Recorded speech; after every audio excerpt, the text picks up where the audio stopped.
Tonight, we'll step into something beautifully familiar, not noise, not glory, but quiet.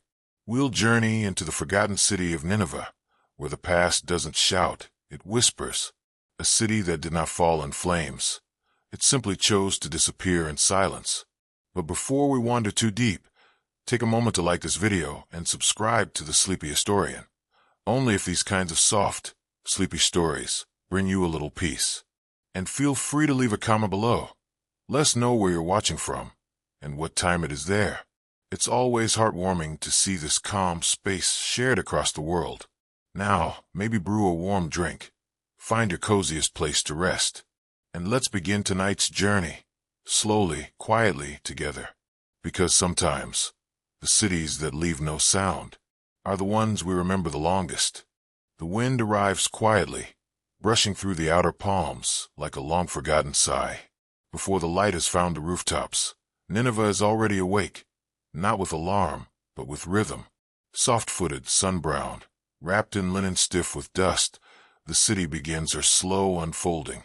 You stir on a raised clay sleeping platform, the woven mat beneath your body, still warm from dreams. A reed screen sways gently to your right, letting in a sliver of muted gold. Beyond the screen, the soft murmuring of water jugs and the faint clip of goats' hooves whisper that morning has returned. You rise slowly barefoot, brushing grain husks and fig leaves from your shoulder. The air is cool for a moment longer, a tender reprieve before the sun bakes the rooftops flat and white. You reach for the basin. The water, kept in a wide-bellied jar lined with bitumen, is cool and still. You cup it into your palms and rinse your face, the scent of clay and goat fat soap mixing with the dusty perfume of morning. Today, like most days, begins not with urgency but with repetition. It is the 7th day of Jibbal's month, the scribe says, a time for clean hands and sharper eyes. You are apprenticed to a temple scribe now, just a boy still, but already your days are filled with tablets, inked reeds, and the slow rhythm of etched dreams. Outside, the alley breathes with motion. Women in wrapped shawls balance baskets of barley and onions on their heads. A potter's boy wheels a cart of cracked jugs to the mender's stall. A sheep bleats somewhere close, not with fear, just a lazy complaint as it's tugged toward the shade of a courtyard. You follow the narrow path east, passing beneath thin wooden beams, where vines dangle like forgotten songs. A neighbor's child clutches a wax figurine and stares at you with solemn, almond-shaped eyes. She doesn't speak, but she nods. That's greeting enough here. The scent of the morning meal curls from open courtyards, boiled lentils, cumin, the faint sweetness of stewed dates. You're not hungry yet, but the smells stay with you. They live in your robe, in your hair, in the air that coats every inch of Nineveh's skin. Your master's home is modest, but well kept. A low doorway, a courtyard of flat stones, and a tamarisk tree that hums with bees. He waits under the portico, his robes creased and faded but clean, his stylus already tucked behind his ear. You're late, but the sun is gentle today, he says, his voice like smooth gravel. You say nothing, only bow slightly and sit beside the clay tablet that waits on a reed mat. It's fresh, smooth, brown-gray, dampened just enough to take a mark. You dip your reed into soot ink and begin, mimicking his hand. Curved strokes, straight cuts, a language carved from breath and patience. As you write, a slow breeze pulls through the open courtyard. It carries the scent of crushed coriander and warm fig leaves. From the temple road, a line of pilgrims passes in silence, each pressing a prayer tablet to their chest, some shaped like fish, others like eyes or birds. The high priestess will bury them later in the sacred trench, under the roots of the temple sycamore. By the second hour, the light has sharpened. It glints off the clay roofs and stings your eyes. A servant offers water in a shallow copper bowl. You sip. It tastes faintly of limes and dust. Across the courtyard, your master rolls up a finished scroll and exhales. Do you dream? He asks you suddenly. You hesitate, the question unexpected. Yes, you say. Last night, I dreamt the moon was carved with words I could not read. He nods slowly. That's good. You must remember that. Some dreams belong to you. Others pass through you on their way to the world. You don't fully understand, but you gnaw it, too. By mid-morning, your work is done. The tablets are stacked to dry in the shaded niche. Bees hover near a cracked bowl of honey someone has forgotten. You are sent to the market with a list etched in wax, dried lentils, goat cheese, and ink stones from the riverbank. The streets are warming now. Sand shifts beneath your feet as you cross the lane. Past weavers, threading patterns into dyed cloth. Past a butcher's stall where salted fish lie in rows like sleeping tongues. The smell is strong, sharp and oily, but it doesn't turn your stomach. It's just life here. Just Nineveh, baking slowly in the sun like it always has. At the corner of the main square, an old woman kneels beside a wide basket of herbs. She beckons you with one crooked finger. Your eyes are too soft for this heat, she says, placing a sprig of crushed mint in your palm. Chew this. It will hold the cool in your chest. You thank her, pressing the copper from your pouch into her palm. She doesn't look at it. She's already humming again, to no one in particular. As you return toward the temple lane, the midday bell rings, not a loud sound, but a bronze chime that vibrates gently through the stone. All around you, people slow. Markets hush. Children gather in doorways. A few dogs bark once, then lie down in the shade. The city exhales and stills. You reach the temple gate just as the sun finds its highest note. A thin cloud drifts lazily across the sky, not enough to cool you, but enough to cast soft shadows over the columns. In the inner garden, the high priestess offers milk to the statue of Ishtar. The perfume of frankincense curls in slow loops through the air, mixing with myrrh, sweat, and honeysuckle. You sit on a low step, your back pressed to warm stone. The wax tablet in your lap is clean, untouched. You trace it with your fingers, feeling the emptiness of it. It waits for a thought, or a vision, or maybe just another borrowed dream. Around you, Nineveh hums like a beehive dreaming, full of motion but not of haste. Everything is slower now, softened by the weight of sun and silence. This is the heart of the day, where nothing changes and everything waits. The clay breathes beneath your fingers. The sky does not blink. And somewhere beyond the walls, unseen, unheard, a shadow of change begins its long, quiet walk toward the city. But for now, there's only stillness. Stillness, and the dust that holds every story in its palms. The sun lingers high, resting on a still sky the color of fired clay. Shadows shorten, retreating beneath walls and carts and robes. Nineveh has entered the heat dream part of the day, when sweat beads behind the ears and conversations grow slower, eyes heavier, thoughts distant. You remain seated on the temple step, tracing circles into the soft wax of your tablet, your mind a pool that barely ripples. The soft wind from earlier is gone now. In its place, stillness, the kind that presses gently on your shoulders, not in warning, but in surrender. The city does not resist this hour. It leans into it. Around the garden, the leaves of the fig tree shimmer in the light, their undersides dusted pale. A pair of lizards scurry across a stone altar, their toes silent. From somewhere behind you, you hear the priestess again, not chanting, but humming, low and circular, as though continuing a song she never began. A young boy enters the courtyard, younger than you, perhaps 7, with a jar of honey cradled in his arms. He moves slowly, deliberately, careful not to spill.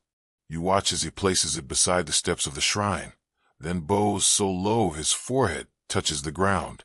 He remains there for 3 full breaths, then rises and departs without a word. His sandals slap softly on the stone, the only sound in the thick, golden air. Your master appears behind you, his voice like a reed bending in the heat. Come, the ink needs grinding, and the oil pots must be checked. Even in stillness, the hands must move. You follow him inside the shadowed hall, where the air is cooler and thick with old parchment and myrrh oil. The walls are lined with shelves carved directly from the mud brick, each holding dozens of clay tablets. Some are wrapped in linen, others cracked and flaking with age. They smell of the earth they were born from. Your task is simple. You sit before a low stone basin and crush soot, sand, and dried gallnut with a round stone. A small trickle of oil is added, and then water, not much, just enough to stir it into a deep black paste. You use a smooth reed to test it on scrap parchment. The line is dark and slow to bleed. Satisfactory. In the room beside you, your master arranges completed tablets on wooden racks to dry.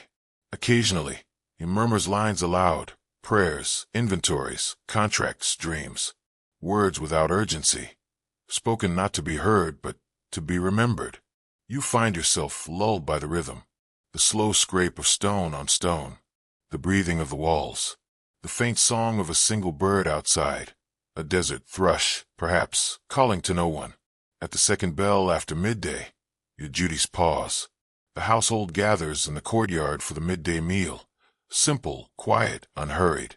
You sit on woven mats with the others, the apprentice potter, the errand girl, the old man with trembling hands who tends the garden. Bowls are passed, one filled with lentil stew cooled with goat milk, another with barley bread wrapped in leaves, a third with figs so ripe their skin splits at the touch. No one speaks loudly. No one chews quickly. The food is eaten slowly, respectfully, not with reverence, but with awareness. A meal is not a break in the day. It is the day. Each bite carries the morning with it. You reach for a fig and notice how your fingers are stained, a mix of soot ink, dried clay, and the oil from the garden's tamarisk leaves. They do not wash completely. Even after water, these marks remain, as they should. After the meal, most retreat indoors. The sun is still high and sharp, a blade of heat slicing across the courtyards. You are allowed a moment to yourself. You climb a short clay staircase to the rooftop, a space of reed awnings and soft mats where drying herbs hang in bundles. Here, the view of Nineveh unfolds in dusty gold and rose tones. The rooftops stretch in all directions, flat and low, dotted with jugs, baskets, the occasional cat. In the far distance, beyond the city wall, the land dips toward the river, where small boats barely move. Farther still, the shimmer of horizon. The city does not shout. It never has. Its strength has always been its stillness. Even in power, Nineveh whispered. Even now, it does not mourn. It waits. You lie back on the mat. The roof is warm beneath you, but not unbearable. Above, a lone hawk circles, silent and precise. You watch it trace invisible paths through the sky until your eyes blur. There is time here. Not time to fill, but time to be. That is something your master has tried to teach you. That the space between tasks is not emptiness, but depth, a breath, a pause in which the world speaks, if you're quiet enough to hear it. A soft breeze returns, almost too light to notice. It carries with it the scent of drying onions and river silt. Then comes the sound of the third bell, not loud but firm, a signal that the world is ready to move again. You rise and return to the courtyard, where the day begins its second rhythm. Children appear, released from morning lessons. Their feet slap against stone as they chase each other between pillars. A group of women unroll dyed cloths in the shade, inspecting them for flaws. A coppersmith pushes a handcart through the lane, the wheels creaking like an old song. You are sent with your master to the lower archives, a cool, half-buried room beneath the temple school, where the oldest tablets are stored. Here, the air is thicker, smelling of ancient dirt and oil. You walk carefully, your sandals whispering against the packed earth. Your master opens a sealed basket and draws out a clay tablet, heavier than most, its edges worn smooth from handling. He shows it to you, not to teach, but to share. This, he says softly, was written the night before the eclipse, 2 generations ago. It describes a vision seen by the temple keeper in his sleep. He places it in your hands. The markings are delicate, almost musical, cuneiform spirals and wedges etched with trembling precision. You cannot read all of it yet, but you recognize the rhythm. He dreamt, your master continues, that the moon had cracked in 2, and from it have poured silver birds that sang the names of forgotten gods. You hold the tablet a moment longer, It is cool in your hands. Not sacred, but steady. A dream, yes, but made real by the hand that carved it. You place it back in its cloth and return it to its basket. Above you, footsteps echo from the courtyard. Afternoon is stretching long, golden and soft. The sounds return slowly. Sweeping brooms, quiet laughter, the splash of a jug being filled. You leave the archives and walk alone for a moment, down a narrow passage that opens into the western garden. Here, the shadows are longer. The light filters through vine-laced trellises, casting trembling patterns onto the walls. An elder sits in the shade, mending a net made of papyrus twine. He doesn't look up, but he speaks. The sun has begun to turn, he says. She prepares her descent. This is the moment the day forgets its name. You smile at the poetry, though you say nothing. You sit near him, on the edge of a low step, watching as he threads the twine through his fingers. His hands are dark and cracked, but steady. "Do you write dreams, boy?" he asks after a long pause. "Sometimes," you say, "when I remember them." "Good. You should. Dreams are like river water, clear for a moment, then gone." The two of you sit quietly as the light shifts. A cloud passes briefly over the sun, cooling the garden in its shadow. The vines rustle. A frog croaks near the pond's edge. Somewhere incense is lit, and the scent of sandalwood drifts across the garden wall. And then it happens. The sun touches the rim of the western sky, and everything begins to soften. The stone, the air, the voices, the wind. Nineveh is not ending. Not yet. But it is folding gently into evening, and you, young apprentice, are learning to notice the hush between the bells. You rise, brush the dust from your robe, and walk back toward the courtyard. The final work of the day awaits. But you are not in a hurry. There is still time. There is always time here, beneath the dust of Nineveh. The sun, once a sharp golden blade, has grown soft and weightless now, like a fig left to ripen too long on the branch. It hangs low above Nineveh's edge, drenching rooftops in warm ochre, spilling itself across mud brick walls and courtyards without hurry.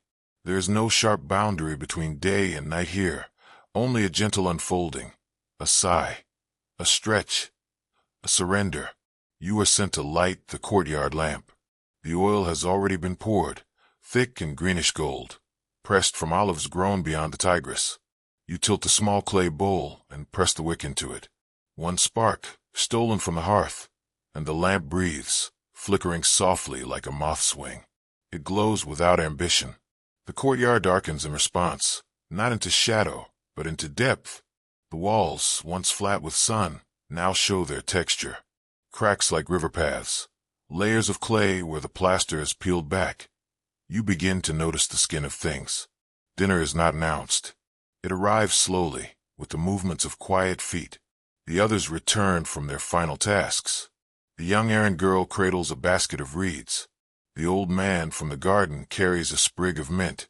Your master appears last, a reed scroll tucked beneath his arm, his eyes heavy with ink and silence. Bowls are laid out, goat stew simmered with lentils and cumin, flat barley bread warm from the hearth, a platter of dried apricots, their wrinkled skins sticky with syrup. You sit cross-legged near the tamarisk tree. Its limbs tremble gently in the breeze, catching the last bits of sun, like a net. No one speaks for the first few minutes. This is not a rule, but habit. The first bites are eaten with attention, not reverence, but a kind of personal quiet, as if the food contains pieces of the day you haven't tasted yet. The flavor of a long walk, the grit of dust on a scroll, the sweat gathered in silence beneath an awning. It's all there, folded into the stew. Someone laughs, low, brief. A joke about a goat that escaped into the weaving stalls. The kind of story only works if you were there, or if you've seen that goat before. You haven't, but you smile anyway, because the tone is enough. Afterward, the dishes are rinsed with warm water and sand. You take your turn scrubbing the insides of the bowls with a palm fiber cloth. The warmth of the stew still lingers inside them, a gentle memory of flavor and clay. In the far distance, the temple bell rings once, a tone deeper now, slower. Not a call, but a reminder. The day is folding. The city exhales again. You step outside the courtyard barefoot onto the warm stone lane.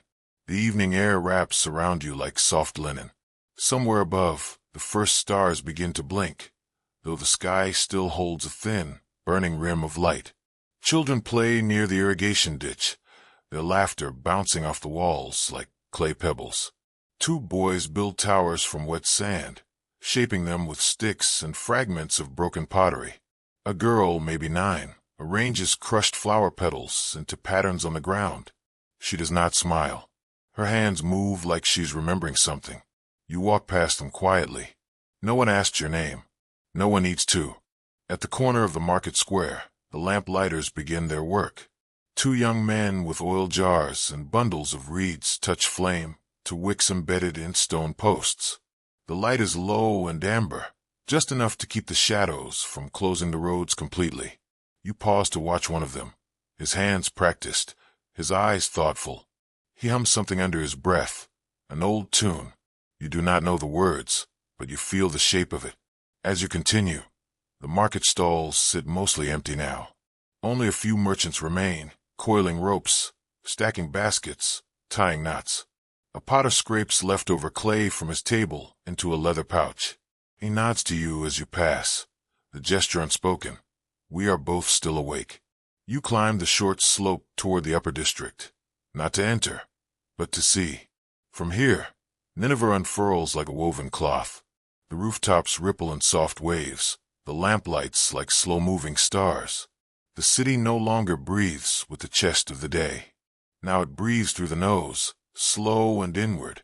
The wind returns, just barely, carrying with it the smell of baked brick, distant fires, and something sweeter. Perhaps date syrup warming on a hearth. Perhaps crushed jasmine, or the last of the rose petals curling at the temple gate. You return to your master's home as twilight becomes dusk. He waits by the low table in the courtyard, a wax tablet unrolled before him. "You'll write tonight," he says. "Just a few lines. Nothing grand." You nod, kneel beside him, and take the reed stylus in hand. The wax is smooth and cool. You wait. "What should I write?" you ask quietly. "Start with what is still," he says. So you do. You write about the tree, the way its leaves do not move unless the wind insists. You write about the stone lamp and the curve of flame inside it. You write about the woman in the upper window who sat alone, combing her hair with something that shimmered. You write about the hawk that vanished behind the ziggurat and did not return. Each word is a breath, each line a lull.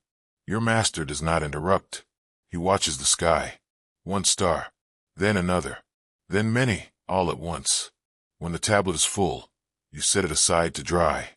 The flame flickers gently across its surface, making the words look alive for a moment, like fish swimming beneath the skin of a stream. Your master rises. "Come," he says. "We'll walk once before the gates are closed."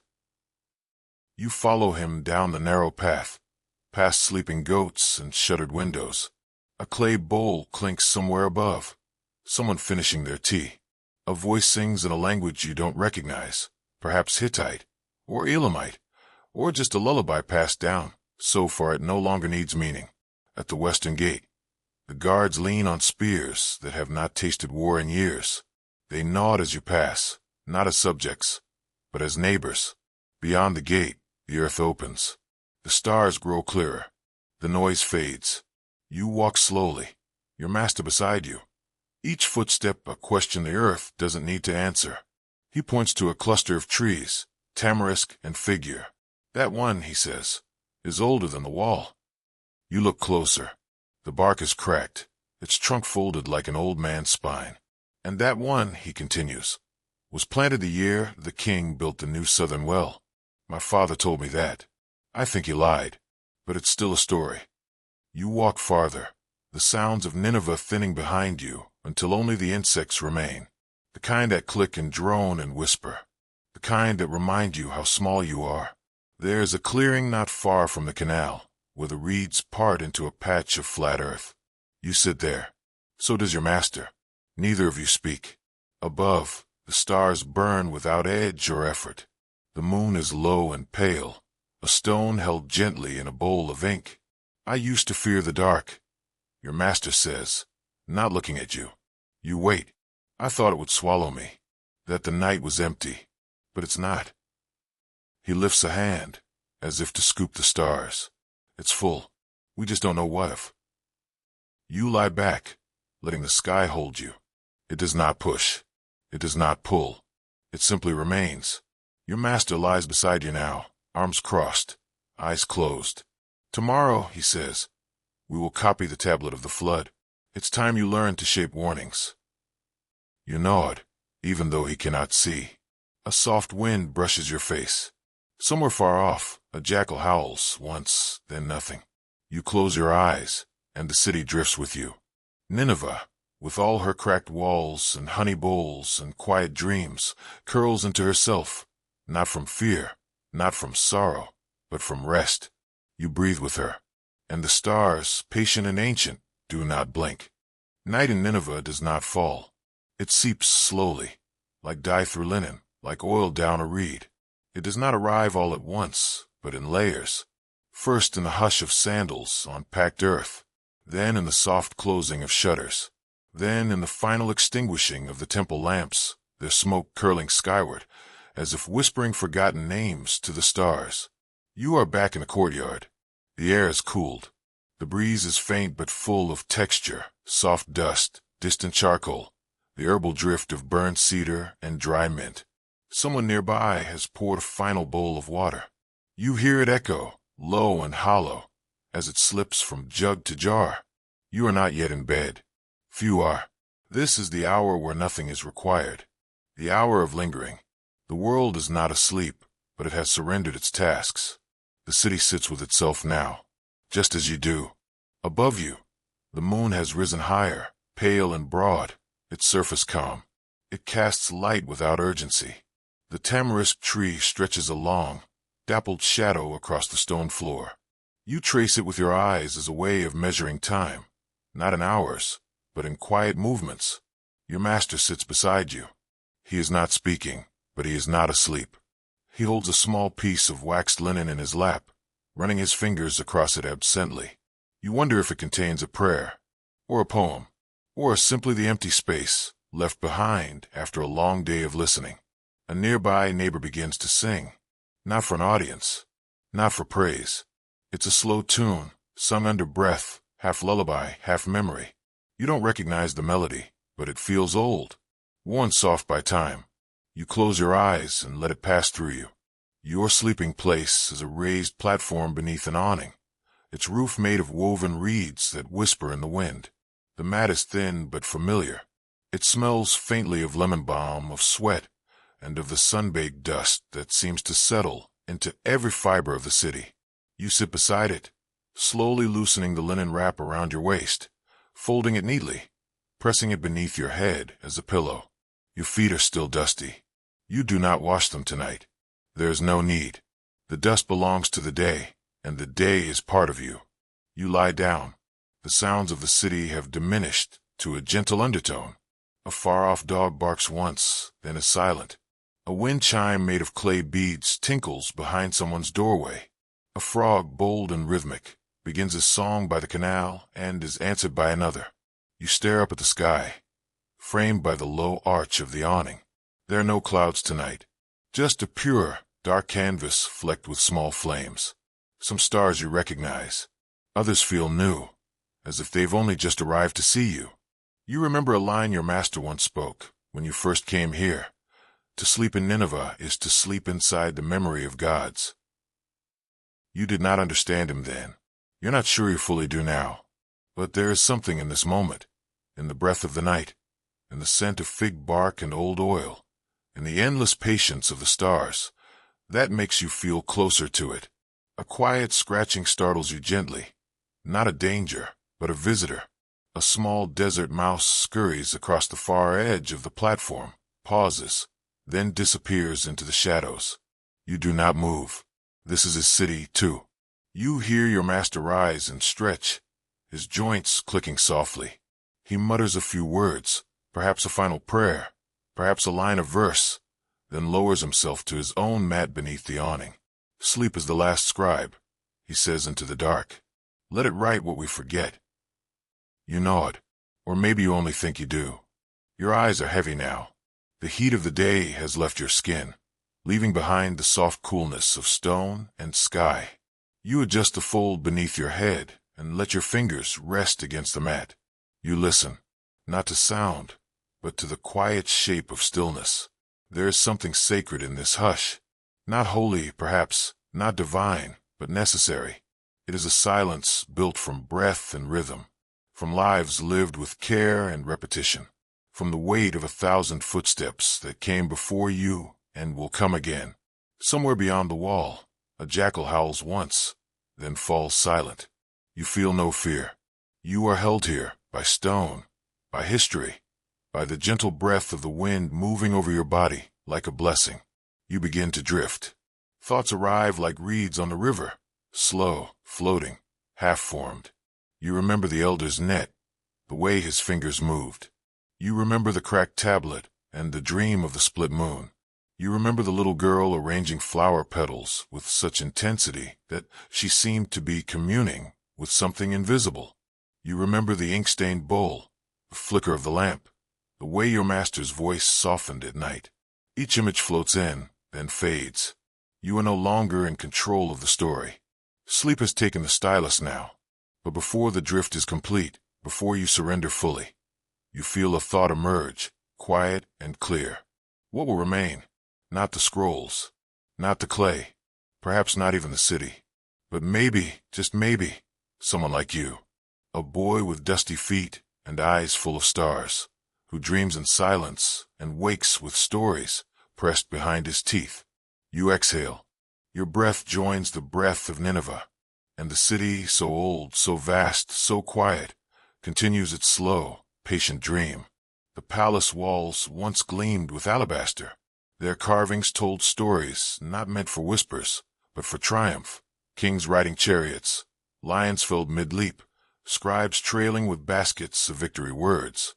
The air then smelled of crushed cedar and polished bronze, and voices echoed down the long corridors like wind through canyon stone. But that was some time ago. Tonight, we walk through those same halls in silence. The corridors are still tall, still rich with carvings, though their edges have softened. Time has crept in at the corners. The lion's muscles are no longer taut with power. They seem almost tired now. The chariot wheels do not roar. They roll gently into the quiet. And there, at the center of it all, sits Ashurbanipal. He is not at war. Not tonight. His fingers are stained not with blood, but with ink. He sits beneath a hanging lamp made of copper and shell, its flame dim, its light flickering over clay tablets stacked around him like low walls. His robe, a deep indigo trimmed in silver thread, spills gently onto the tiled floor. A breeze touches the edge of it, rustling it like a page. The king of Assyria, the last true one, reads by lamplight in stillness. Not all kings dream of conquest. Some, like Ashurbanipal, dream of knowledge, of words that survive the fall of walls, of meanings preserved long after names are lost. He was born into power, but his childhood was not made of sword drills and shouted commands. It was shaped instead by tutors and quiet rooms filled with scrolls. He studied not only Akkadian, the language of empire, but Sumerian, Elamite, and the silent tongues of stone glyphs. He read texts no one else could, interpreted omens others feared to touch. The boy who could read what priests barely dared to whisper became the man who would build the greatest library the world had seen. And he built it not as a monument to himself, though his name was carved on the covers, but as a sanctuary of thought, a house for every spell, every prayer, every dream scratched into clay before it could be forgotten. More than 30,000 tablets would come to rest there, pressed and fired and stacked in orderly rows. Incantations for childbirth, instructions for calming river spirits, manuals on how to summon protective demons from under the hearth, stories of the great flood, of gods who quarreled, of lovers who turned to dust. But tonight, the king is not reading a grand tale. His fingers rest on a smaller tablet, a personal one. It contains a letter, written years ago by his younger brother, Shamash Shamukin. He reads the words again and again, not for their content, but for the curve of the script. His brother's hand was always steady, disciplined. The letter is formal, respectful, but it is not warm. They had shared a mother, shared games in childhood, shared tutors and stone courtyards, but the empire had no room for brotherhood. Ashurbanipal, chosen by their father Esarhaddon, rose as the Assyrian king. Shamash-Shum-Ukin, exiled to Babylon, ruled as a subordinate. In title, he was brother. In practice, he was always second. And one day, he had had enough. The rebellion came quietly at first. Rumors, letters intercepted, priests switching allegiance. Then it came with fire. Babylon turned against Nineveh, brother against brother. Scribes were executed. Messengers were hanged from fig trees. Whole towns vanished into ash before their names could be remembered. Ashurbanipal, king of scholars, king of scrolls, had to become once again king of war. But he was tired by then. Not old in years, but in spirit. His victories were complete, but joyless. His brother was defeated, disappeared, perhaps killed by his own. People, perhaps starved behind palace walls. The exact story was never written clearly, not even in the archives. It is this loss, not the betrayal, but the quiet collapse of something tender that lingers in the king's eyes tonight.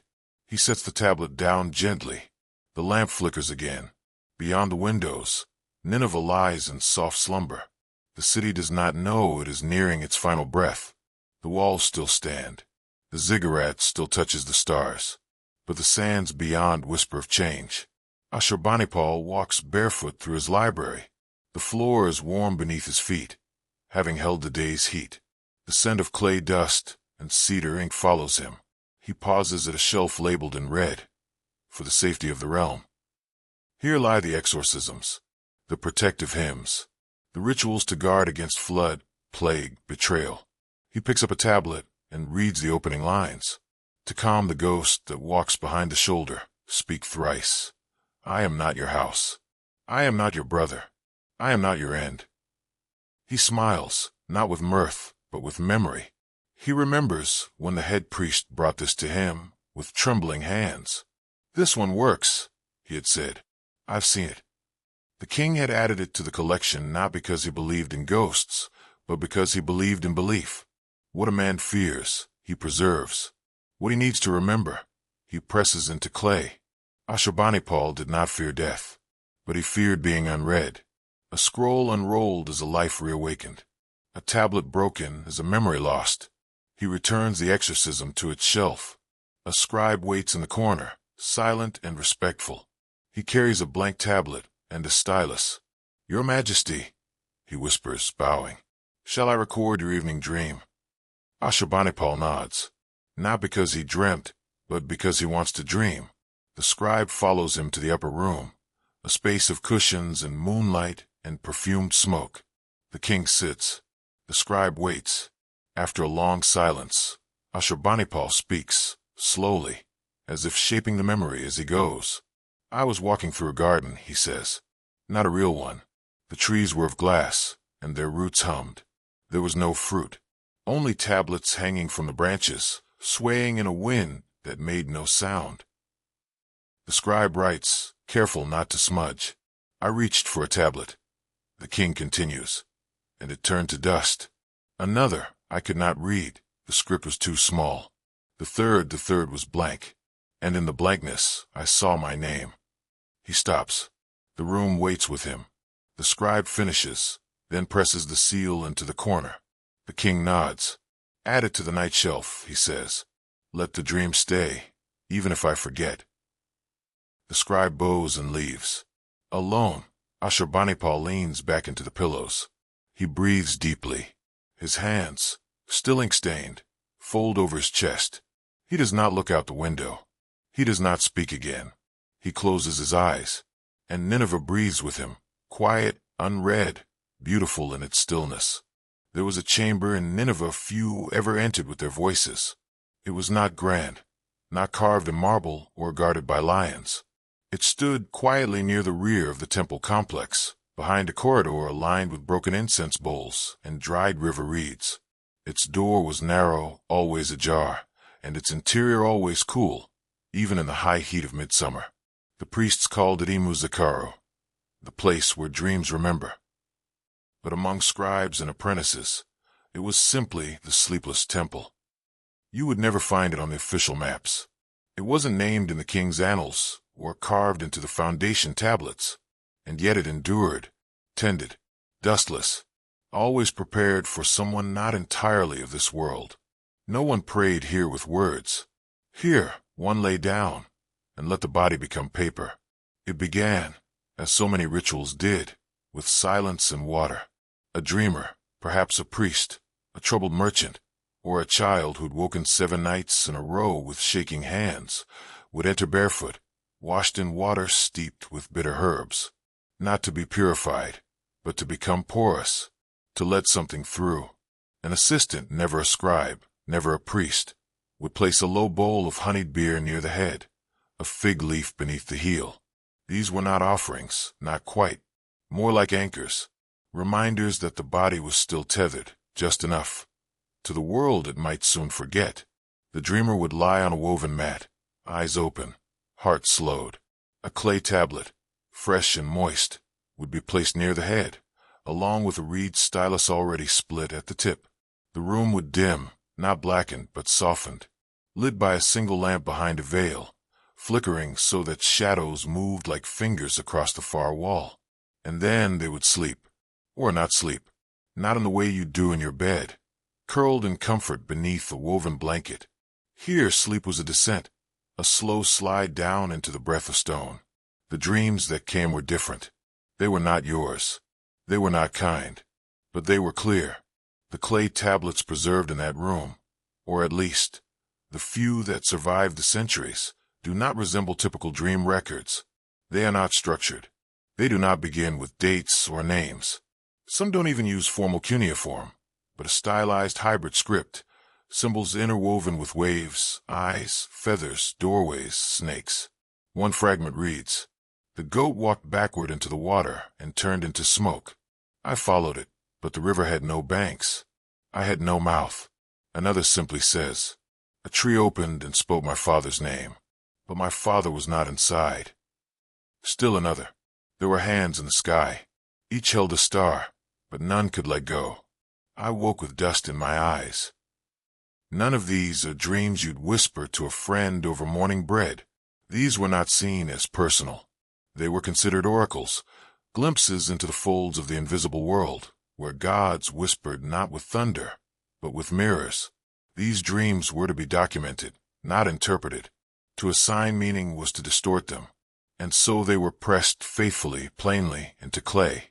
Each night, 2 apprentices sat in the room behind the dream chamber. One would listen at the door for signs of waking.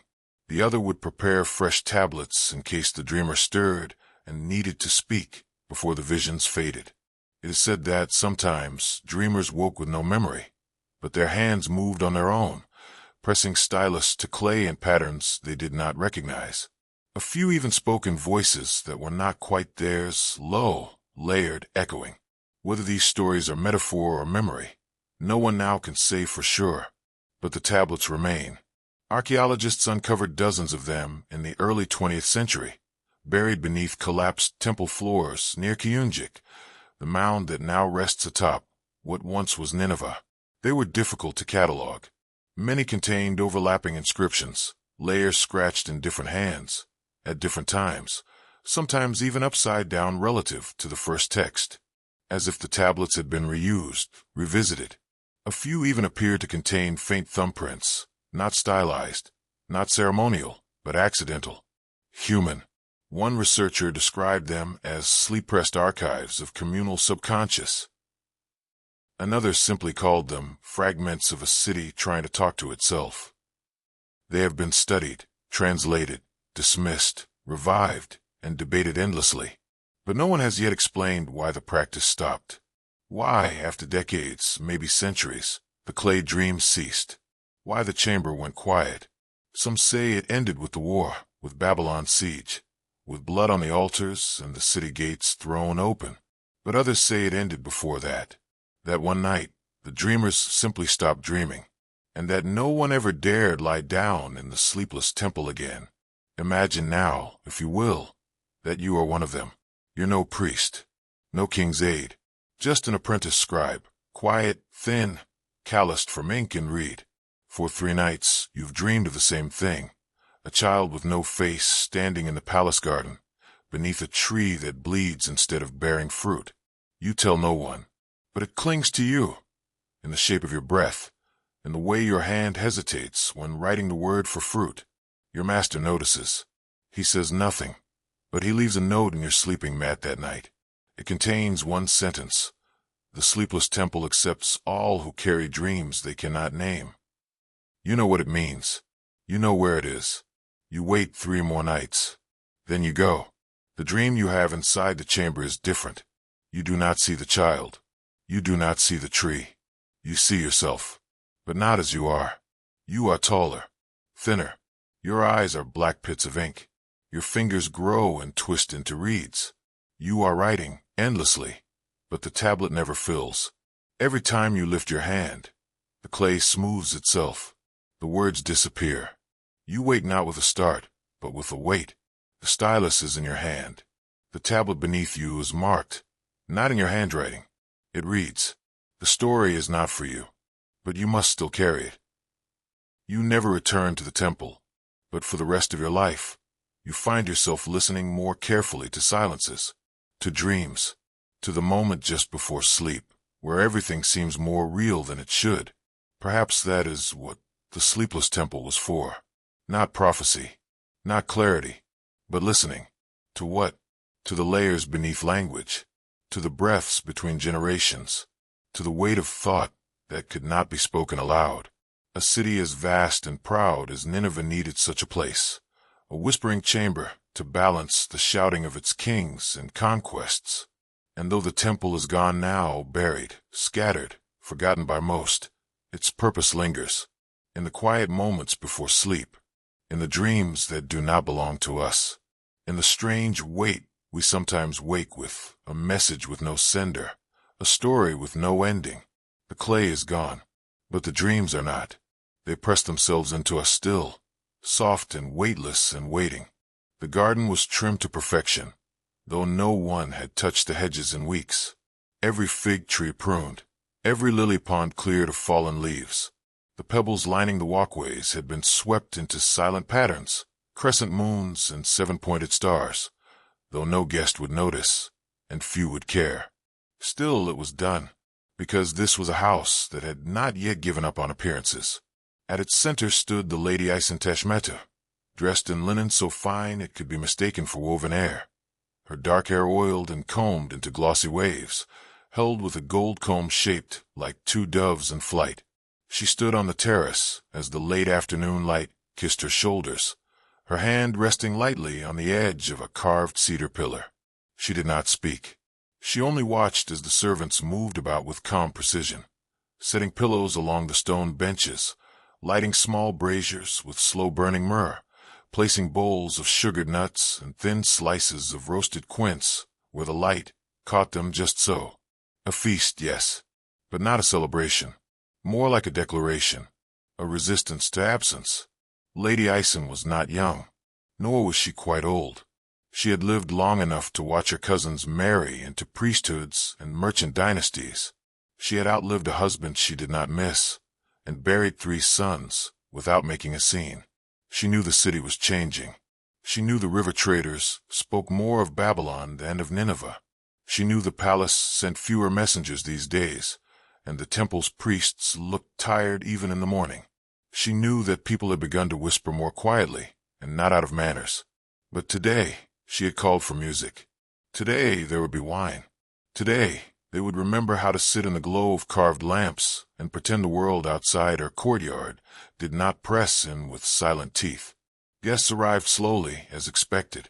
No one rushed to a noblewoman's table, not even in uneasy times. They came dressed in loose silk, dusted with sandalwood, fingers heavy with carved amulets and bracelets of lapis lazuli.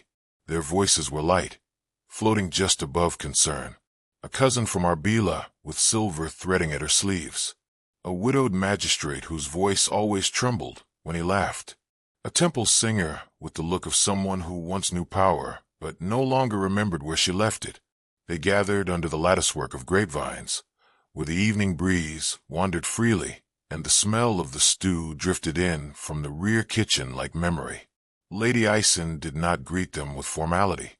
She waved softly, offered a tilt of her head, as if they were all simply continuing a conversation they had begun in another life.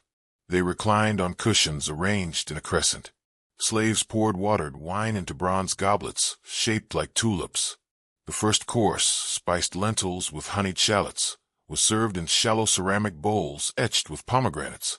They ate slowly, not because they were hungry, but because it gave their hand something to do. Talk turned, as it always did, to safe nostalgia. Do you remember the New Year parade when the king wept? I do. The rain made fools of the dancers, but still they danced.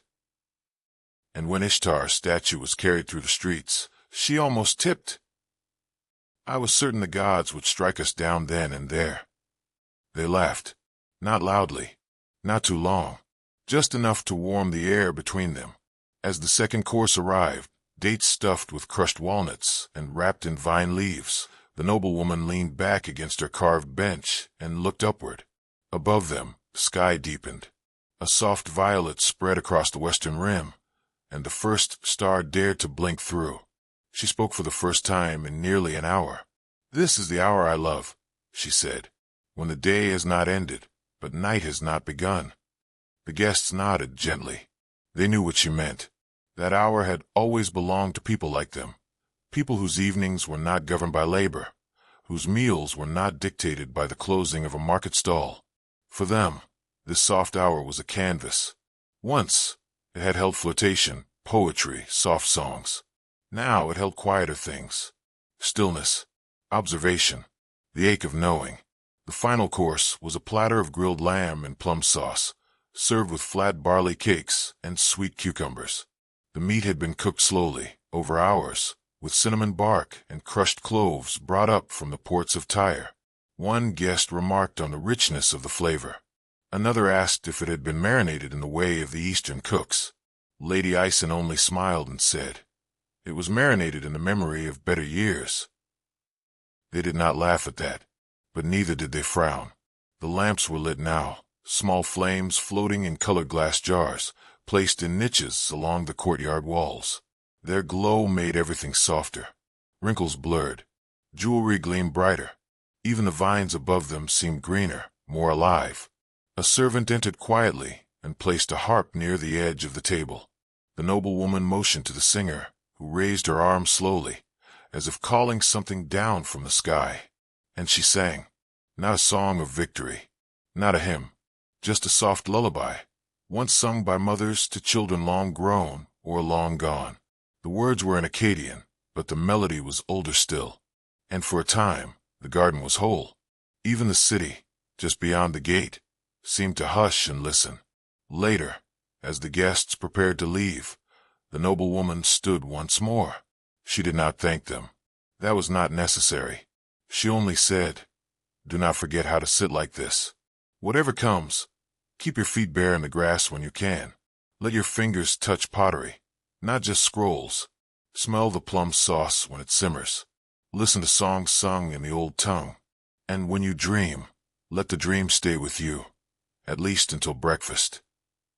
One by one, they departed. The courtyard emptied. The final goblet was collected. The brazier was left to fade. The candles burned to wax puddles and then went out. Lady Ison remained beneath the grapevines, her eyes open, her posture relaxed. She was not afraid, not because she did not know, but because she had already chosen how she would be remembered, not as a woman of conquest or coin, but as the keeper of the last evening, the one who set the table for a city's final hush. And somewhere in the distance, the wind rustled through the reeds by the canal, a sound like the turning of a page, or the closing of a door that would not open again for 1,000 years. The outer walls of Nineveh do not sleep, not completely. They dim, yes, as the lamps burn low in the king's halls and the laughter in the noble gardens fades to whispers. But beneath those walls, in the low courtyards and narrow alleys, where footsteps are more cautious than proud, another rhythm stirs, quieter, steadier, familiar. Here lives Aramu, son of no recorded father, keeper of the copper jugs, the broom made from tamarisk twigs, and the stone basin by the palace stables. His name is not etched into clay tablets. No statue wears his likeness. But each morning, before the king's chariot clatters into sunlight, it is Aramu's hand that scrapes the mud from its wheels. Each evening, after the noble women step from the bath, it is Aramu who carries the buckets that warmed their water. And tonight, after the nobles have eaten their honeyed lamb and let wine curl like silk behind their teeth, it is Aramu who walks the perimeter of the courtyard, picking up empty bowls with the care of a man who once dropped one and was struck across the face for it. The wind is soft tonight, cool against the skin, but not biting. His tunic is threadbare but clean, his sandals patched but silent. He walks with a practiced rhythm. 3 steps, stoop, lift, straighten. 3 steps again. From above, voices still carry, light and bright with wine, stretching vowels as if they might keep the night from ending. He does not resent them. They do not see him. That, too, is part of the rhythm. Aramu stacks the bowls in a wide reed basket and lifts it to his hip. He does not grunt. He does not pause to rest. Instead, he moves quietly to the back of the servants' hall, a low-beam building where the fire smolders and the ash from the day's bread still lies warm in the corners. A girl, maybe 10, is sleeping near the oven, her legs curled like a cat's, her hands blackened from carrying coal. Aramu does not wake her. He steps over her gently and lowers the basket near the wash basin. Behind him, the sounds of Nineveh shift, not louder, not quieter, just different. A baby cries in the lower district. A lute is played with clumsy fingers behind a shuttered window. Somewhere nearby, someone argues about barley prices in a dialect even Aramu doesn't fully understand. The city is layered like that. Songs upon orders, dreams upon dirt. And down here, among the brick ovens and clay water jars, those layers press more closely. Aramu walks to the far corner of the courtyard, where an old fig tree leans against the wall, like an old man who's forgotten the way home. This is his spot. Always has been. He sits slowly, adjusting the cloth tied around his waist, feeling the day leave his bones like steam from a cracked jar. He reaches into a small pouch tied beneath his belt, pulls out a folded piece of linen. Wrapped inside, a handful of roasted chickpeas, slightly overcooked, 2 slices of dried turnip, and a single square of honeyed barley cake, the kind reserved for the feast, but left behind on a plate half-eaten. It is more than enough. He eats slowly, chewing each bite with a patience born not from custom, but from habit. You make things last when you're never sure when the next will come. He leans back against the wall. Above him, the sky is open, wide and speckled with stars, untroubled by the boundaries of palace or alley. He remembers, faintly, his mother singing something about the stars, a line about gods walking across the sky with bowls of water, watching to see who still lights the lamps below. He doesn't remember the whole song, just the shape of it. He hums what he can. A few moments later, another servant passes, Etu, the stable hand. His hands are always cracked from the cold trough water, his hair pulled back in a not-afraid twine. He nods at Aramu, not with greeting, but with understanding, then sits beside him without a word. They chew together in silence. There's no need for conversation. The day has already spoken enough. Eventually, Aramu speaks. They burned the lamp oil too fast tonight. Ed nods. The king's son asked for another bath, just after sunset. Always makes the room feel thick after. They fall quiet again. A dog barks near the grain store. Then another. Then silence. Above them, the city sleeps as it always has. Not all at once, not entirely, but in waves. Some dreams begin early. Others come only after everything else has been put away. Aramu rises, brushes crumbs from his knees, and returns to the wash basin. The bowls are there, waiting. He fills the basin from the large ceramic jar and begins scrubbing. One by one, circular motion, palm over palm. The stone is smooth from years of this work, a polished surface carved by repetition. As he washes, his mind drifts, not to escape, but to float, like a boat tied to its post, moving just enough to feel the water beneath it. He thinks of the boy from the upper kitchens who dropped a tray and disappeared the next day, of the young woman who left with a merchant's caravan and was never spoken of again, of the priest who once paid him with 2 figs for hauling sacred firewood, whispering, "A God blesses all who bear his burden." He thinks of the fig tree, of whether it will still be here next season. He thinks of nothing. Eventually, the bowls are clean.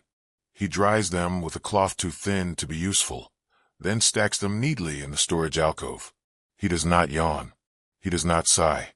He only stands still for a moment and lets the silence rise. Then he returns to the fig tree and sleeps, not in a bed, not beneath woven blankets, but here on warm earth, with one hand behind his head and the other across his chest. He dreams, not of kings or stars or lion hunts. He dreams of water, clear, cool, running over stone. No sound, no end, only the feel of it, as if the world itself were washing away the noise of the day. And in the morning, before the sun fully crests the distant ridge, Aramu will rise. He will not stretch. He will not complain.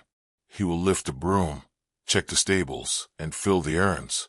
He will carry water for people who do not know his name.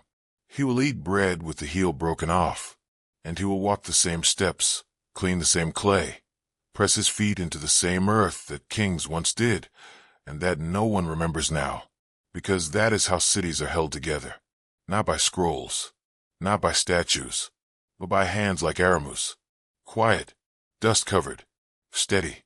And though his story is not written in clay, it is pressed into the very breath of Nineveh, still there, even now, beneath the dust. Among the ruins of Nineveh, long after the last cry of conquest faded and the stones surrendered to soil and silence, archaeologists uncovered something strange, not grand, not gilded, not loud like the palace gates or solemn like the temple altars, just a room, a square room, 10 paces by 10, buried deep beneath layers of fallen brick and forgotten walkways. It had no doorway, no stairs, no passage connecting it to the structures above. Only walls, thick, sealed, soundless, and a ceiling that had collapsed just enough to offer a single, cautious glimpse inside. They found it during the dry season, when the air hung like still breath and the earth cracked in long, lazy lines. The excavation had no particular aim that day. The team was following a collapsed corridor, tracing it idly, gently brushing aside dust and centuries with soft wooden tools and whispered guesses. And then the ground shifted, not violently, not with urgency, just enough to give. A hollow, a subtle echo beneath a boot. And then, the shape of something not entirely meant to be found. They brushed carefully, day after day. No rush. They knew better. Until the edges revealed themselves, sharp and squared, unmistakably human in design. A room, fully enclosed. There was no threshold, no locking mechanism, no hinges or lintels or signs of ever having been opened or entered, and yet it was furnished. That was the first mystery. Inside, the room was bare of ornament, but not of intent. A low bench carved from limestone ran along the northern wall. On it sat 4 clay vessels, none matching, arranged in a line, each containing the dried remnants of organic matter. Charred wood, soft powder, something fibrous, something sweet-smelling even now. Opposite the bench was a single reed mat, perfectly aligned with the room center. It had rotted nearly to dust, but still held the memory of its weaving, the rhythm of hands moving over time. In the center of the room, a basin carved from a single block of alabaster, shallow, wide, and cracked at one corner. Its interior showed light burn marks, as if something had smoldered there long ago. Not with flame, with glow. There were no inscriptions, no names, no gods named, no kings flattered, no dates, no obvious purpose, just stillness. The scholars called it the quiet room. Some believed it was ceremonial, a place of private worship, perhaps. though to which deity, no one dared say. There were no familiar symbols, no markers, no thresholds, no text. Others thought it may have been a tomb, though no body was found, no shroud, no offering, no ash. Still others wondered if it was something even older than Nineveh itself, a room from a previous city, preserved by accident or intention, swallowed by the construction above like a fossil embedded in newer stone. But most simply stepped back and stared. There was something unsettling in how complete it was. Not eerie, not fearful, but undeniably deliberate, as if the room had been made for memory, and then buried to forget. And more strangely still, nothing had shifted within it. No animal bones, no crumbled brick, no intrusions from root or rain. It was a sealed moment, perfectly preserved, the kind that resists both history and narrative. A pause, still pressing its breath against the years. One tablet, found nearby, and perhaps unrelated, contained a single phrase that some scholars linked to the room, though without proof, to keep the silence alive, bury it in stillness. What was being silenced, no one knows, or if the room was ever meant to be found again. Some archaeologists chose to leave it mostly untouched, beyond the minimal clearing for documentation. Others wanted to excavate it fully, remove the walls brick by brick, piece together its history like a broken pot. But something, superstition, reverence, or simply the strange weight of the space, held them back. The project notes from that year taper off. The drawings are incomplete. No digital scans were taken. No 3D reconstructions. Just one hand-drawn sketch in charcoal and a short report unsigned. And after that, the room was resealed. Back into the earth. Back into forgetting. Still, the questions linger, not in books, but in dreams. What kind of person enters a room with no door? What purpose does a ritual serve if it's never seen? Was it meant for one person? Or for none at all? Perhaps it was not a space to inhabit, but to hold something. A memory too delicate for daylight. A loss too sacred for ceremony. A grief too private for the gods. Perhaps someone built it not to visit, but to leave behind a silence they could no longer carry. Perhaps it was meant to be found, or never found, or always half-remembered, a whisper passed between walls. Others speculate in softer terms. They imagine a woman, not a priestess, not a queen, but someone quiet, someone who lost a child, or a lover, or the ability to speak without weeping. They picture her sitting on the mat, lighting a slow flame in the basin, placing petals in the jars, closing her eyes, and pressing her silence into the stones around her like breath into cold hands, and then rising and sealing the walls, not to trap anything in, but to leave something behind, a moment, a stillness, a place where the world's noise could not reach. Of course, these are stories, soft cloths draped over unknown shapes. The truth, whatever it was, sank with the city. The brick collapsed. The reeds rotted. The stars above continued to move across the sky as if nothing had changed. And for centuries, no one knew it was there, until one dry season, one cracked stone, one small tremble underfoot, and then, a breath beneath the dust. We cannot solve it, and perhaps we shouldn't. Not all mysteries are puzzles. Some are pauses. Some are meant to slow us, to quiet us, to remind us that not everything can be named. The room remains, sealed once more, beneath the pathways, beneath the walls, beneath the maps. A still chamber at the heart of a forgotten city. A whisper carved in stone, waiting, not to be heard, just to be remembered. They were found in a line, not beneath a temple or inside a noble's chamber, but along the narrow space behind an outer storage wall, the kind of passage one might overlook entirely, the kind of place where forgotten dust collects and spiders weave without interruption. 7 clay bowls, each facing the wall, each placed precisely 2 handspans apart, and each inscribed, not on the rim, where blessings or names usually sat, but on the interior floor, hidden from view unless you bent close and turned the bowl to the light. They weren't elaborate. No gold, no gems, no overt signs of sacredness, just low-fired clay, smooth but unglazed, the color of riverbank silt. They were first uncovered by a work team clearing collapsed granaries at the edge of the old quarter. The archaeologist leading the dig was not looking for ritual objects. She expected broken amphorae, maybe a few barley seals. What she found was stillness, a kind of arranged quiet that made the hair on her arms lift despite the dry heat, because there was no practical reason for those bowls to be there. No trace of food or grain, no animal bones, no offerings in the usual sense. And yet something lingered. The bowls faced the wall as if listening, or waiting, or hiding. The inscriptions were difficult to translate, not because the writing was unclear. The cuneiform was neat, almost reverent, but because the words didn't make sense. One bowl read, "I return to you the sound I stole." Another, "Let the second echo go unanswered." A third, more cryptic still, "What the sun saw I cover, what the moon touched I bury." Only the final bowl, the seventh, bore no writing. Instead, a single small stone sat at its center, obsidian, smooth and oval, no bigger than a fingernail. When held in the hand, it felt oddly warm. The team cataloged the bowls, noted their spacing, photographed their orientation, but no theory fully explained them. They weren't libation bowls, too shallow. Not funerary, no remains, no offerings. Not divinatory, the inscriptions didn't match known omens. Not standard household items, far too precisely placed. So they were labeled anomalous ritual objects, and the site was moved on from.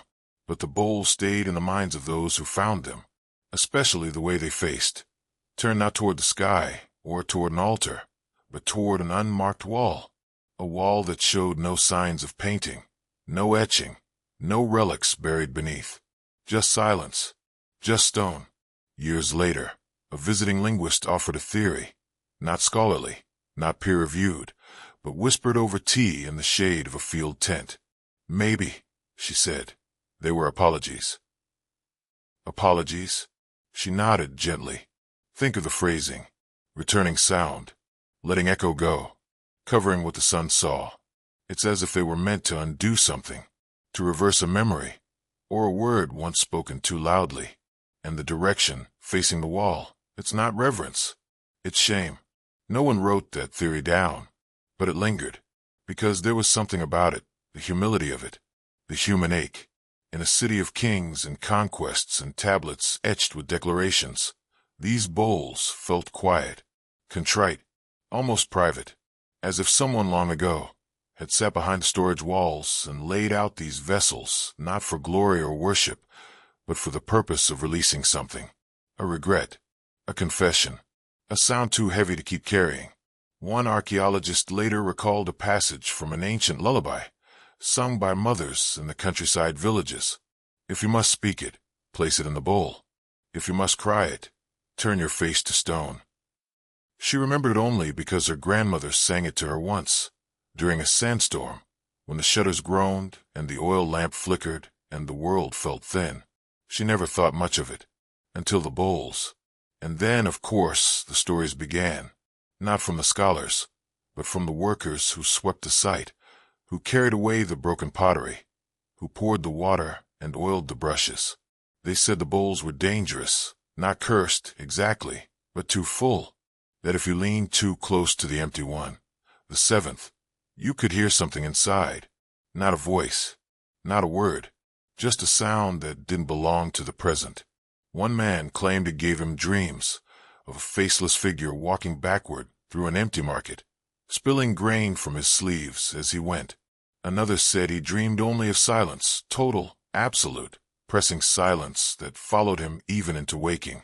None of them asked to work near the bowls again, and so they were moved, placed in storage, numbered, shelved, labeled, forgotten. But the mystery remains. Who placed them? Why 7? Why those particular phrases? And what did the stone mean? Left alone in the final bowl, wordless, waiting? Was it meant to listen? Or was it simply the wait needed to keep the others from speaking again? We will never know. And perhaps that's the gift. In a world where so much of Nineveh was built to be declared, etched in stone, shouted in parades, carved into palace walls, these bowls were the opposite. Soft, private, unlabeled, facing away, not meant for audience, not meant for power, just placed carefully, quietly, as if the one who laid them down had run out of words and found that a bowl, turned to the wall, was the best last sentence they could offer. Sometimes, history does not explain. It just leaves something behind.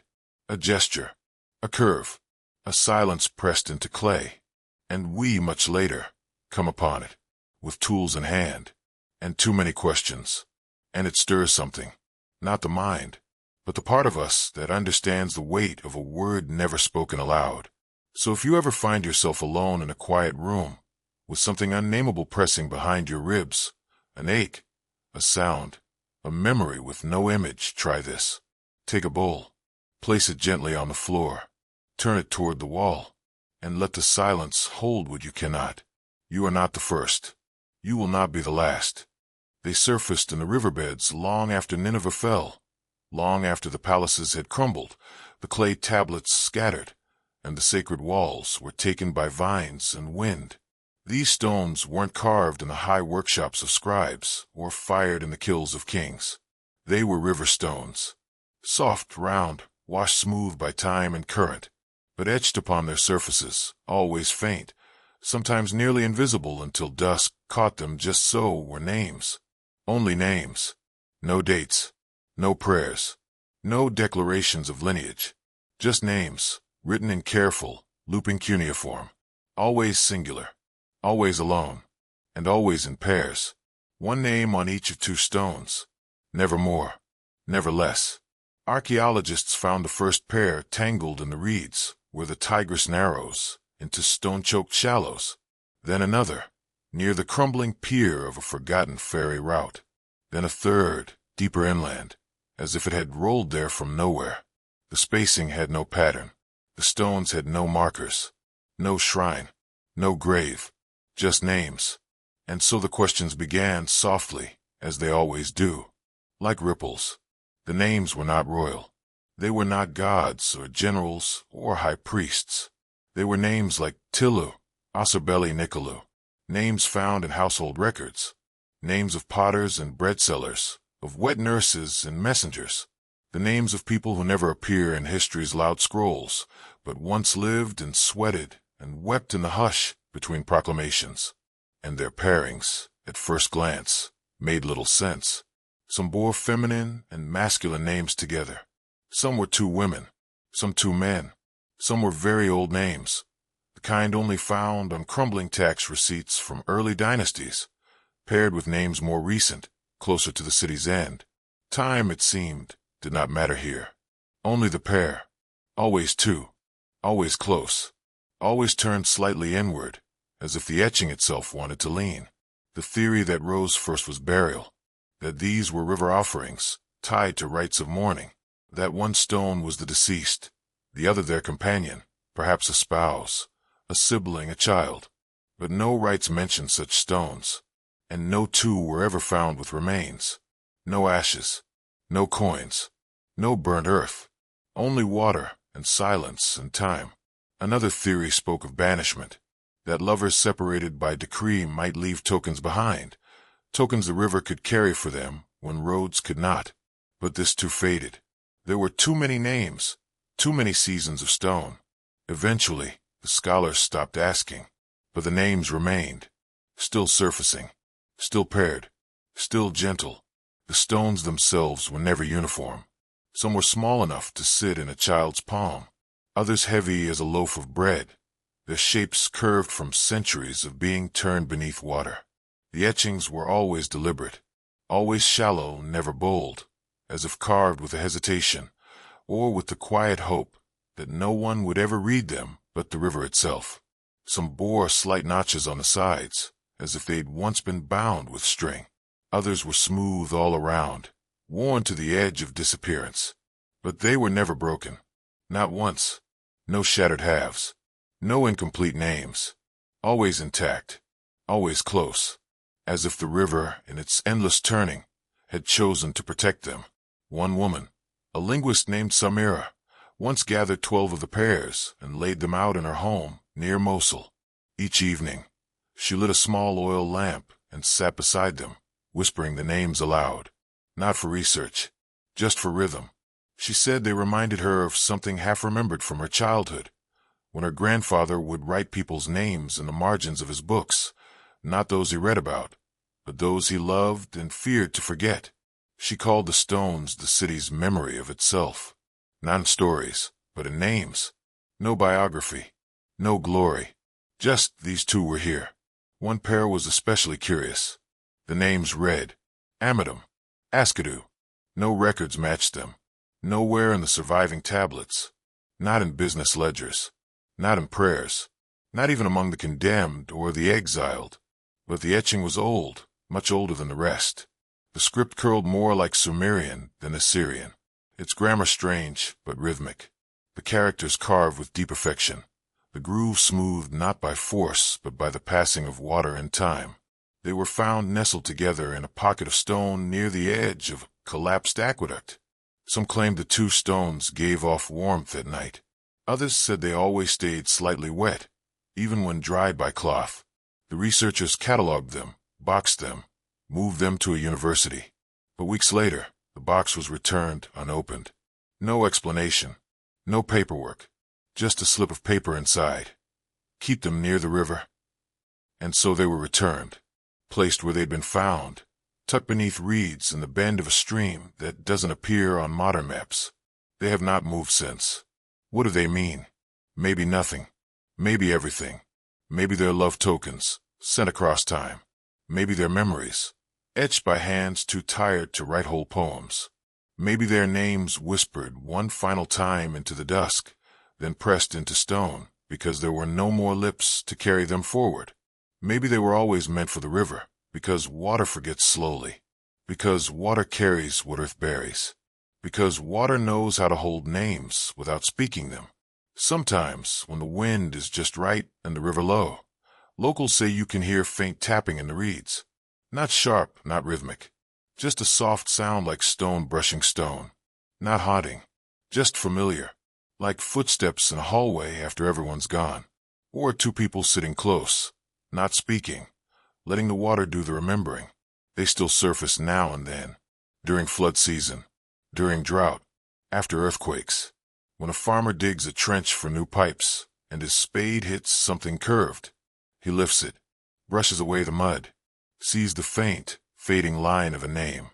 And somewhere nearby, someone finds its pair. Always. Eventually. Always. And the names, once read aloud, seem to sit quietly in the air. Not proud, not boastful, just here. Like a breath you didn't know you were holding. Like the end of a long sentence that finally found its last word. We may never know who they were, but we know that they were. And in a city where empires were etched in monuments and broken in dust, perhaps it is this, the softness, the namelessness, the pairing, that endures the longest. Two names, two stones, carried by water, held by time, remembered by none, yet never fully forgotten. The sun had not yet risen above the rooftops of Nineveh, but the bathwater in the upper courtyard was already warm. Servants had risen long before dawn, stoking the underground fires, stirring rose petals into the cisterns, and laying fresh linen robes across lacquered cedar stools that never once sat on bare earth. In the silence of early morning, the elite compound of House Balu began its quiet performance. Inside the inner chambers, nothing stirred yet. The air was scented with powdered myrrh and lemon balm, and a single reed curtain danced slightly in the breeze, not from wind, but from the brush of a servant passing silently by with a fan carved from ostrich feather and copper wire. It was the household of Lord Nababaliur, one of the king's less remarkable cousins, and Lady Anadam, his third wife, though the only one still residing in the main estate. He was, by all records, a man of moderate intelligence and excellent lineage, which is to say, a man who knew how to sit well and say little. His gardens were tended by 10 men, none of whom were permitted to speak above a murmur. His horses had embroidered bridles. His sandals were made from dyed gazelle hide, stitched by a craftsman who had never seen a field. And his dining plates, and this was a favorite fact of visiting merchants, were made from quartz and glass fused together using a method imported from far-off lands whose names changed depending on which storyteller you asked. He was not cruel. He was not generous. He was simply there, always present, always pressed, always preserved. A man who drifted through his estate as if carried by unseen hands. In the mornings, he performed his rituals. Not the loud kind, not temple processions or goat sacrifices. His were quieter. He would sit on the veranda facing east, wrapped in a thin silk robe of blue-gray, and sip a diluted wine from a carved agate cup. As he drank, a servant recited passages from the Chronicle of Kings. Always the same ones, always in the same tone. He did not listen, but he always nodded at the correct moments. Afterward, his steward would present a choice of seals for the day. One for visitors, one for documents, one for the occasional dream journal he dictated to a trembling boy who was always at least 3 sentences behind. Once, in an act of spontaneous mercy, he chose none. The steward fainted, or pretended to. Lady Anadam, meanwhile, bathed. Every morning, in the courtyard pool lined with polished stones. The water was scented with chamomile and a small cube of imported soap. Her body was scrubbed with pumice, then wrapped in cloths soaked in spiced oil. She emerged not so much dried as glazed, a figure carved from fragrant clay. She did not speak in the mornings. She preferred to hum quiet, aimless tunes with no origin. Once, she was asked what the tune was. "I don't know," she said, smiling, "but I think it used to belong to someone." Her hands were always soft, not from neglect, but from careful tending. She wore no rings, only a thin strand of red-dyed wool around her wrist. No one asked what it meant. The household believed she once loved someone, that she once read poetry aloud and laughed with her mouth open. But that was a different season, a different garden, a version of her that lived in soft shadows and was never mentioned by name. Breakfast was a ritual in itself. For bowls, one of stewed figs, one of barley and cream, one of roasted almonds dusted with salt, and one of honeyed pomegranate seeds. She never touched the pomegranate. It was decorative, she once explained, like a thought you didn't intend to share. He, the Lord, ate slowly, pausing often, chewing as if each bite were a verse to be interpreted. He never spilled. He never looked directly at the food. He spoke only once per meal, usually a question not meant to be answered. "Do the figs taste more like rain this year, or more like memory?" The steward would pause. The servants would still, and no one would answer, because the question was not a question. It was presence. That was enough. The palace sent messengers twice a week, scrolls with updates on treaties, requests for coin or grain, lists of names, new births, deaths, the reassignment of guards. Lord Baloo would nod gravely as he read, though his eyes skimmed. He would place his seal, usually the lion, never the fish, and pass it back. "Very troubling," he would say. Even if it was not, he preferred to appear concerned. It gave weight to his otherwise weightless days. Once, a message arrived announcing a rebellion 2 provinces away. A merchant caravan had been burned, horses scattered, a temple sacked. The messenger was breathless. The Lord read it twice, slowly, then looked up. "Has the pomegranate tree in the courtyard been trimmed lately?" The steward bowed. "Yes, my lord." "Good." The branches were drooping. That was all. No orders, no alarms, no plans, just a tree. In the afternoons, he played Senate, the old board game with ivory pieces, smooth from generations of idle hands. He always lost, deliberately. Losing made his guests more comfortable.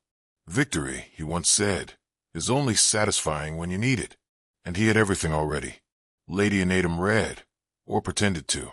She often reclined near the lily pond, a clay tablet balanced on her palm, eyes drifting over the same passage again and again. "Shall I read it to you?" a servant once asked. "No," she replied. "I like the way the words don't move when I pretend to understand them." Once, she dropped a tablet into the pond. No one retrieved it. The evenings were slower. The lamps were lit with quiet precision, first in the inner halls, then along the outer corridors, and finally in the bathing rooms, where steam curled like ribboned incense. The floors were swept with perfumed sand. The garden was watered. The air cooled. A flutist played from behind a curtain, never seen, only heard. Lady Anadem would sip lemon water, her feet soaking in a shallow basin filled with smooth stones. She rarely looked up. He, the Lord, would ask, "Shall we dine outside?" They never did.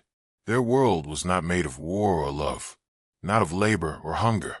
It was built on the careful, continual layering of comfort, of absence, of things done not because they were needed, but because they had always been done.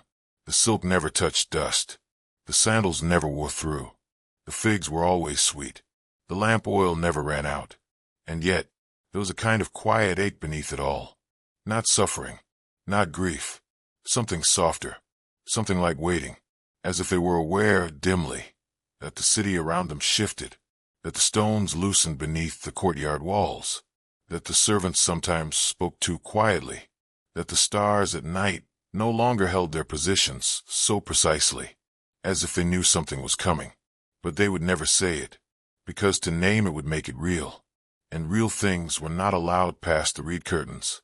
So they dined, they bathed, they nodded, they lingered, and they lived, not in the city, but in its reflection, a soft echo of power, a perfumed silence, a household of silk that never touched dust. And when the city finally fell, it was said the palace doors were still open, the table still set, the pomegranates still untouched in their bowl, as if the ritual of stillness had held on, even as the world around it had let go. No city falls all at once. There are no trumpets in the street, no sudden wind that sweeps through the gates and tells the people it is time. Instead, endings begin as whispers, soft misalignments in the order of things. A cup that chips, a servant who forgets to bow, a fig tree that bears fruit late. In the house of Lord Nababeliur, the unraveling began with the water. One morning, the bath was only warm, not hot. It wasn't enough to cause comment, not at first. The steward furrowed his brow. A servant apologized. The fire had gone out during the night, they said. A stronger breeze than usual. The coals had been damp. But Lady Anadem sat longer in the pool that day, her fingers tracing slow lines in the steam. She said nothing, but her eyes narrowed when she stepped onto the drying cloth, and it clung to her skin longer than it should have. She looked toward the garden wall and did not hum. That was the first morning. The second came quietly, too. The pomegranate tree, the one the Lord had noticed drooping, had not been trimmed. The gardener had fallen ill, someone said. Another offered that he had been reassigned by the palace. A third whispered that he had simply stopped showing up, and no one had dared ask why. Still, the tree was left alone. The fruit, usually picked early and arranged in brass bowls, began to swell and darken on the branch. They hung heavy, splitting at the seam, their ruby seeds leaking like slow, patient blood, and no one touched them.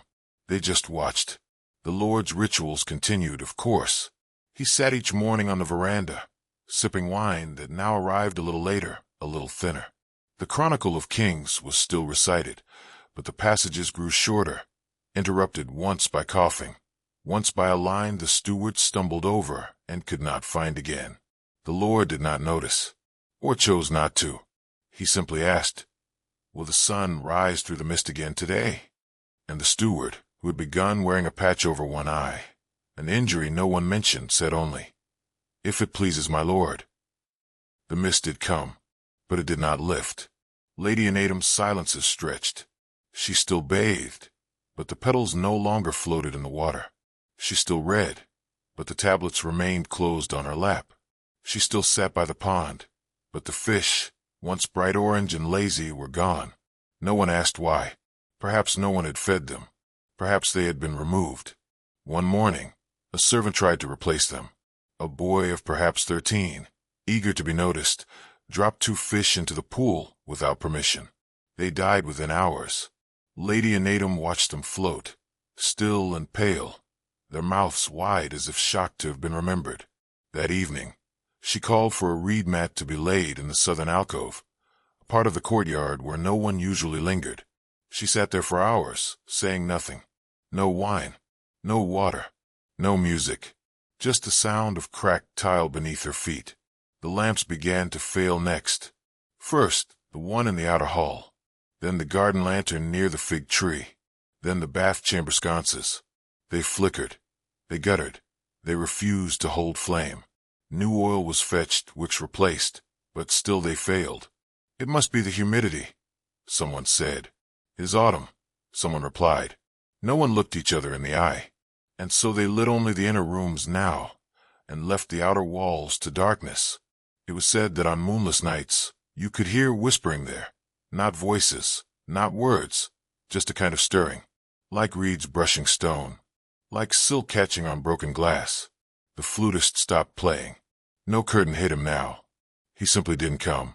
One evening, the Lord asked, "Has the moon seemed more distant lately?" And the steward, thinner now, his face tight from sleeplessness, said, "I believe it's the same size, my lord."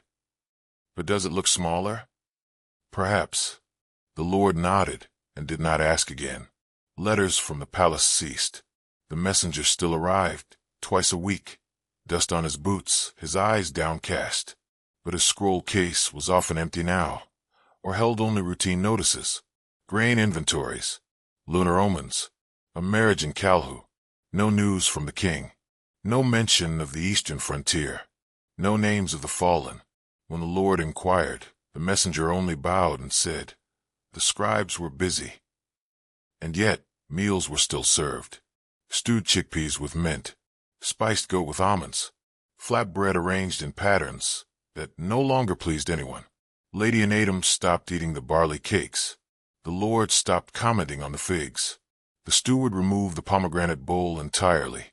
Still, the table was set, because that, at least, could be done. Then one morning, the sky cracked. Not with storm, not with fire, with sound.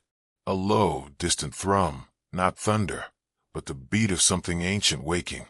The ground did not shake, but the air held its breath. Servants paused mid-task. A cup fell. A child began to cry and could not explain why. When the noise stopped, the silence that followed was louder. The Lord said nothing. Lady Anadam sat by the fig tree. A single fruit fell beside her, split open, spoiled. She did not flinch. In the days that followed, more servants disappeared. No announcements, no farewells, just a new face where an old one had been, or no face at all. The outer gardens grew wild. The fountains grew dry. A rat was seen near the storeroom. The steward killed it himself. No one asked him to. He no longer wore the patch. He had stopped wearing color. And then came the morning when the Lord rose and did not dress. He stood on the veranda in his underrobe, a cup in one hand, unfilled. He looked east. The sun did not rise. It hovered, trapped in a dull gray haze, neither dawn nor dusk. Lady Anadam joined him, her hair unpinned, her robe creased. They said nothing. They did not sit. The steward arrived with no scroll, no seals, no tablet. "My lord," he said quietly, "there are people outside." The Lord blinked. "What sort of people?" "Travelers," the steward said, though he did not believe it. "Do they carry weapons?" "Not openly." "Do they wear color?" "No." "Then they are not here for celebration." "No, my lord." And still, no orders were given. That night, no lamps were lit. The flutist did not come. No food was served. The fig tree creaked in the wind. The pond dried to a puddle. Lady Anadam walked barefoot through the corridor. The Lord sat by the door, not to wait, but to rest. And the household, once a mirror of rituals, of silk and ceremony, settled into stillness. Not in fear, not in grief, but in recognition, because the silence had arrived not with swords, but with cracks. And all that was left to do was nothing. The final evening in Nineveh did not fall with cries, nor fire, nor declarations. No tower split, no horn sounded, no curtain tore. It drifted in like sleep at the end of a long, ordinary day. In the gentle hush after the last bowl had been washed. In the stillness beneath a tamarisk tree. In the flicker of an oil lamp left burning just a little longer than usual. If there was a warning, it was small. A child crying for no reason. A dog that refused to settle. A cracked basin no one noticed until it leaked cold water across a servant's bare foot. But no one ran. No one screamed. Not because they weren't afraid, but because the fear had already arrived weeks before, soft and shapeless, and had taken a seat at every table, laid its head in every bed. By the time the last evening came, the people of Nineveh were already living inside the echo of it. In the lower quarter, a mother tied her daughter's hair with a strip of blue cloth and tucked a dried apricot in her pocket. She didn't tell her why. She didn't explain where they were going or when.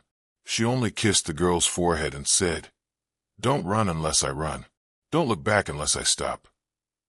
In the temple compound, a novice priest placed a final tablet onto a shelf that had held prayers for centuries. He aligned it perfectly, just as he had been taught.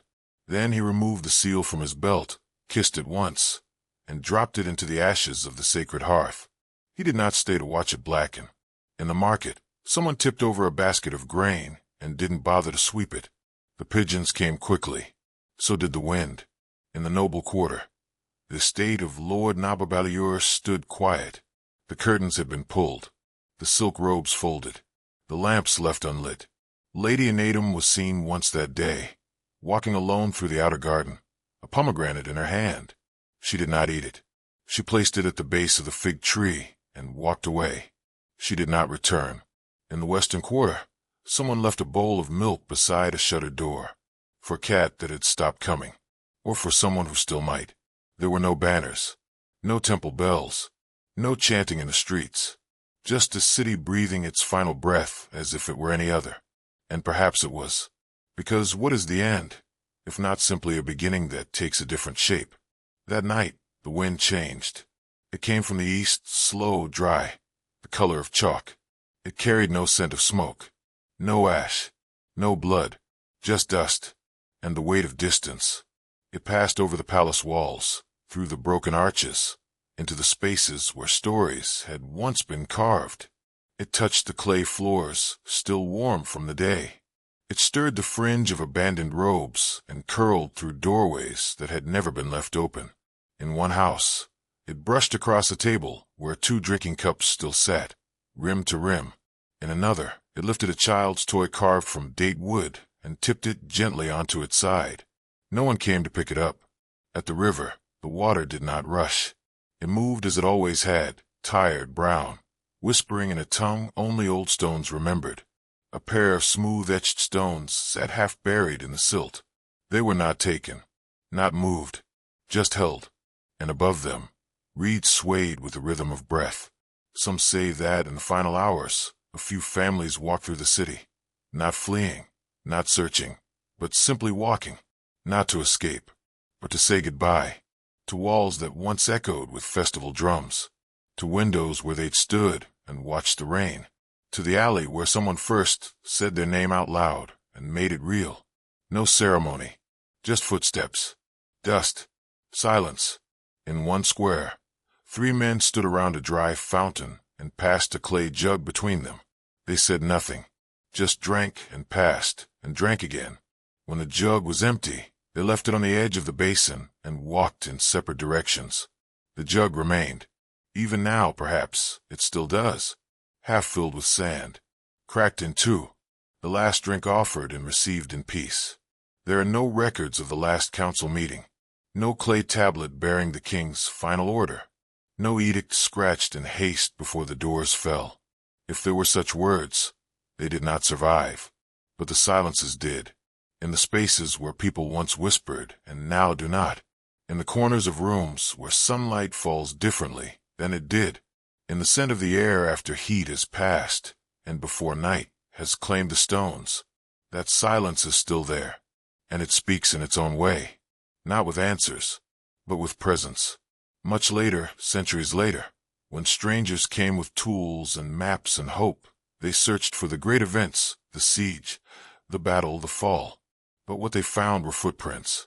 A broom leaning against a door, a necklace still hanging from a peg, a bowl turned upside down as if to say, "Not tonight." And in those small things, they began to understand. The city did not collapse. It exhaled. It loosened its grip on the world one evening, smoothed its robes, and allowed itself to vanish without applause. Because endings are not made in fire. They are made in silence, in the choice to sit rather than flee, to listen rather than shout, to place one last thing gently in its place and walk away.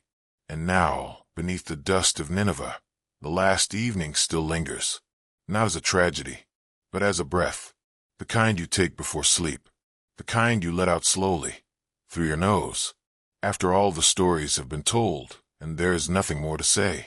And if you listen, really listen, you can almost hear it, the rustle of linen against skin, the hush of sandals on polished stone, the pomegranates splitting quietly in the dark, and the city saying, softly, "We were here. That is enough."